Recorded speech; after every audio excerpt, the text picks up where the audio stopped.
Here's 15 ways I hacked the admission system to the Ivy. I'm just kidding.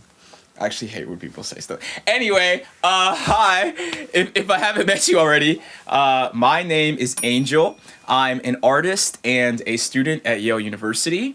And this is how I went from being homeless, sleeping in my car, to being a 26-year-old undergraduate at Yale University.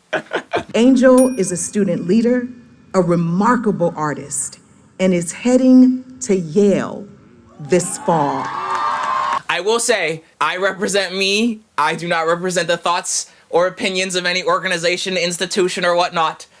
So I don't receive a cease and desist letter, I say this. But I'm a part of this great program where it's a program that's built for non-traditional students. And a non-traditional student essentially is someone who didn't go to college during what would be considered the traditional age, which is, as you would expect, like 18 to 22 years old.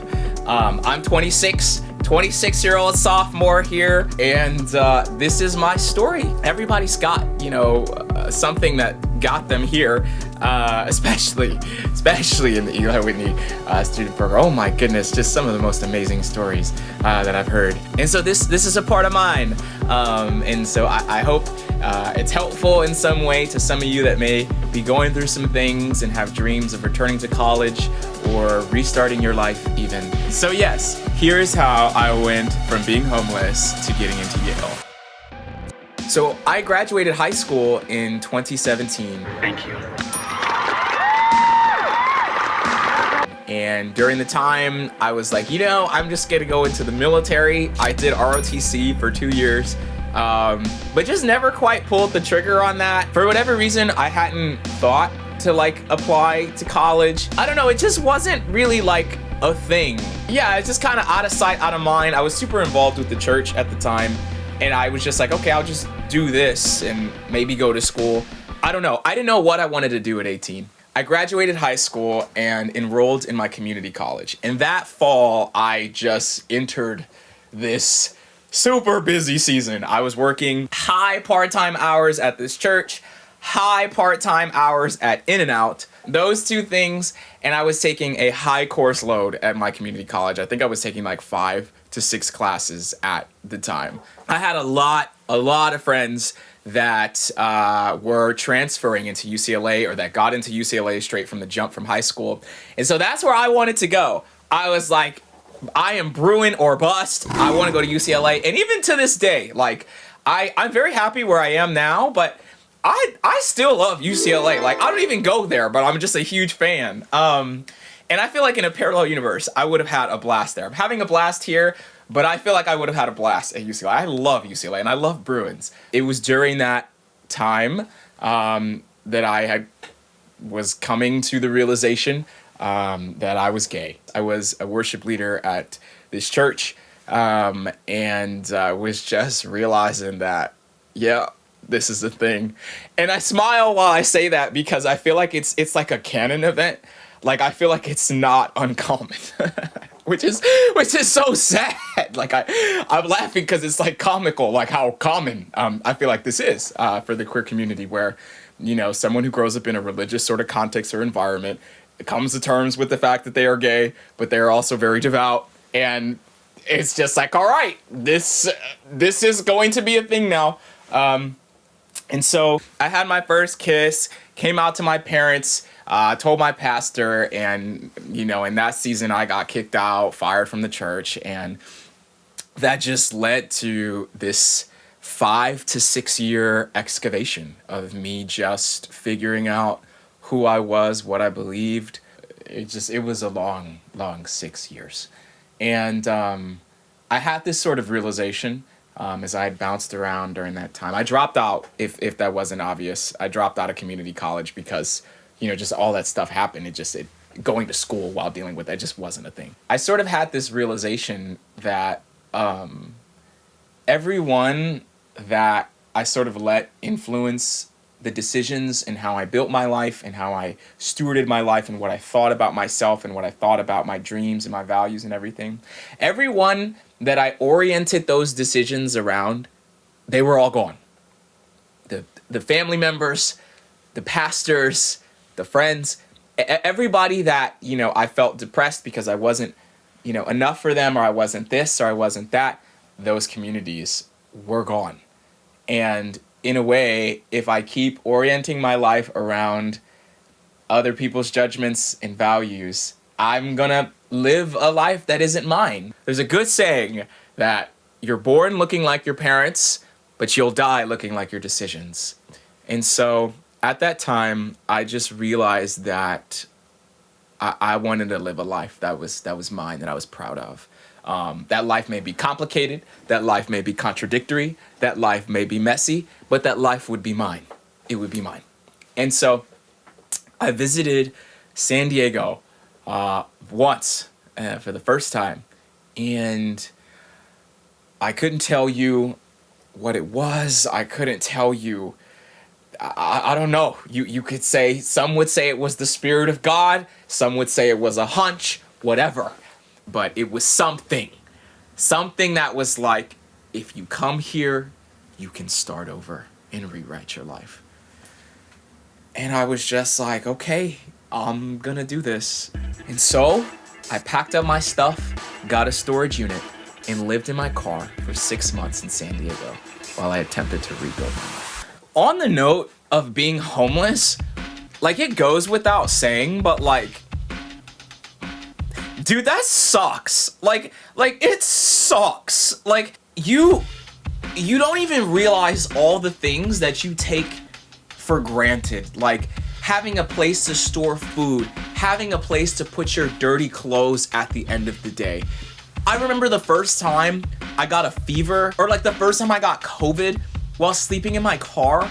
Like, that sucks, dude. Like, it sucked. Like, I swear, it's such a unique feeling. Like, getting off work, walking outside of the building, you're smelly, you're tired, you're exhausted, but you have the realization that you have no place to go. And it just like even, it's not just like the house that is the privilege. It's like having an automatic response to a place to go at the end of the day. Even that is a privilege that you don't even realize you have until it's gone. Nothing was like not having a place like before, and I'm just so grateful for the people during that season that just like helped me out, like, oh, you can take a shower or whatever, because it's just like I literally would have fallen apart. It wasn't until I met someone through a mutual friend who I to this day consider family, that took me in, loved me, and just gave me a safe space to just heal and belong and be. And so at last, like, that 6 month like balls to the wall journey of trying to resettle in San Diego had somewhat ended, because I found a place. And so now that I had my own place, I kind of just jumped into the workforce. So I started working for these theaters. I was working for a company that made music for like TV and film commercials, which was kind of cool. So at this point, it had been over a half a decade since I'd been in college, any form of school. And in similar fashion to what took me to San Diego, I just felt this like tug, like, you're supposed to do this. And I remember enrolling and jumping into classes and feeling so disoriented. Like, I was just like, dude, this is what? Because I had been out of it for like 6 years at that point. I was just no longer calibrated to like deadlines, exams, emails, office hours, extracurriculars, social life. I was so out of that for so long.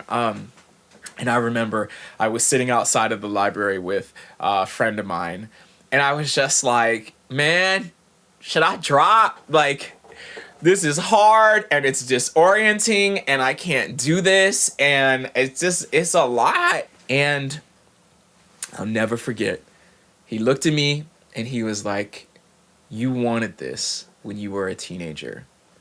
And so, one, if you don't do it for your current self, maybe think about giving that gift to him, that version of you. And two, he was like, what better way to reinvent yourself than school? And he was like, you know what? I think you ought to just stick with it this time. And I was like, ah! So when I decided that I was gonna stick with college, I ended up deciding I'd be an English major because I was like, I remember talking to a counselor and she was like, what do you want to do? What are you interested in doing and in learning? And I was like, I want to read, write, and talk. She was like, English. I was like, okay. And fell in love with, studying English. And then I was like, okay, well, what do English majors, what do they do as like a profession? And I was like, what are the professions where they read, write, and talk, but maybe argue a little and maybe debate a little? And I realized lawyers, that's what they do. They read, write, talk, and debate. And I was like, boom. And so in a very similar way, the busyness of this season started to mirror kind of what it was when I was a teenager. I got heavily involved in the legal community as I was in school. So I was like, gosh, I started working for judges. I worked for the public defender's office. I worked for the city attorney, a legal aid clinic. I was doing a lot. And then started writing songs and performing songs kind of all over San Diego that people seemed to like. Or not.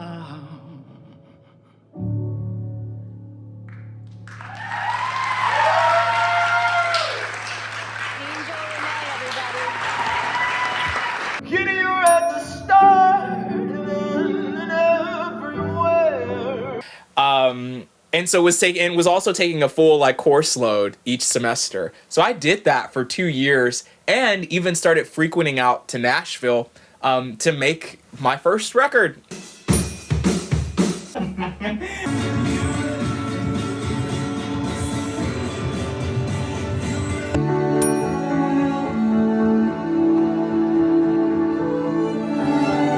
And so literally it was law, music, and school. And it was just like those three things had consumed my life for 2 years. And we got to December and application season came around for transfer. And I was, again, grew in her bus, baby. UCLA is where I wanted to go. I didn't even think I was able to get in. Like, I was like, there's just no way. And my friend, who I was in student government with at the time, she talked about this sort of non-traditional program at Columbia. And I was like, isn't that like an Ivy League? And she was like, yes. And I was like, okay, don't you have to be like smart? Like, you have to be like somebody to like get into schools like that.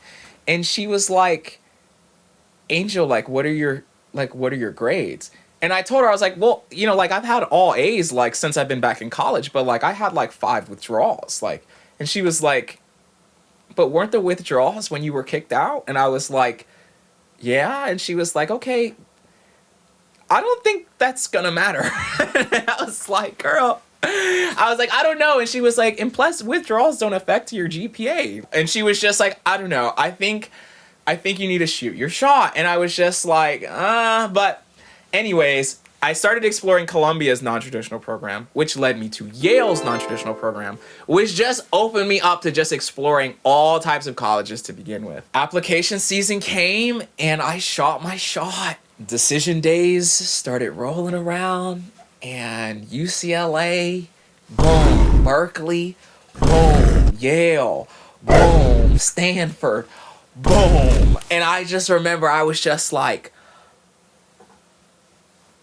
I was like dizzy. Like, have you seen those reaction videos of like people who get their acceptances or whatever and they're just like losing their minds? I always thought people were being hella dramatic. I got mine like you open that email and it's like your heart, it's like you can't breathe. Like, I literally can't breathe. Oh, wow. Oh my God. Okay, woo. But like for me, it wasn't even just like what I had done in school. Like, I was just thinking about like, I came into this city with nothing, like at rock bottom, and now I'm here. So I ended up on Yale for a lot of reasons. Very, very happy about my decision. Very, very pleased. I love this school so much. I just never in a million years would have imagined being where I am right now. And so my hope is that with this, that, you know, someone maybe watching this, you feel as if things just are rough right now. And I just hope that you know that things can just drastically change. Like, I never would have imagined myself here. Like, never. And in similar fashion, like, things may be super dark wherever you are, but truly, like, one, don't make a permanent decision to temporary situations, and you know what I'm referring to in that regard. And two, like, you have no idea what is on the other side of a few years of persistence, consistency, hard work, meeting love and generosity of others along the way. And so, yeah, I hope this has been helpful, and I'll see you next time.